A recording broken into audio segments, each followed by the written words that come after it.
নমস্কার মিত্ররা, আজকে একটি মজাদার বরবটি কুমড়ো ভাজি করার জন্য প্রথমে এই ফোড়নে দিয়ে দেব কিছু কালো জিরে।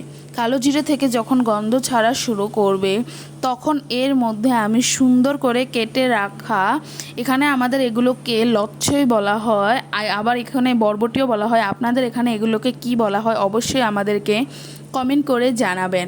প্রথমে দিয়ে দেব বরবটিগুলো ভালোভাবে সুন্দর করে কেটে নেব। এরকম দেখুন লম্বা লম্বা করে কেটে নেবেন।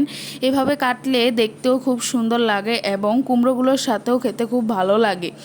এগুলো দেওয়ার পরে আমরা সুন্দর করে দেখুন এখানে চাক্কা চাক্কা করে কেটে রাখা কুমড়োগুলো দিয়ে দেব। কুমড়োগুলো দেওয়া হয়ে গেলে পরিমাণ মতো কাঁচামরিচ, এরপর দিয়ে দেব লবণ। কাঁচামরিচ এবং লবণটা অবশ্যই আপনারা আপনাদের পরিমাণ মতো করে দেবেন।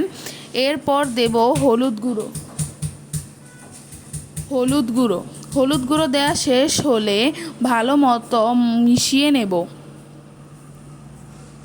আর আপনারা যদি আমাদের চ্যানেলে নতুন হয়ে থাকেন তাহলে অবশ্যই আমাদের চ্যানেলটিকে সাবস্ক্রাইব করবেন এবং আমাদের পাশে থাকবেন, আমাদের বন্ধু হয়ে আমাদেরকে সাপোর্ট করবেন।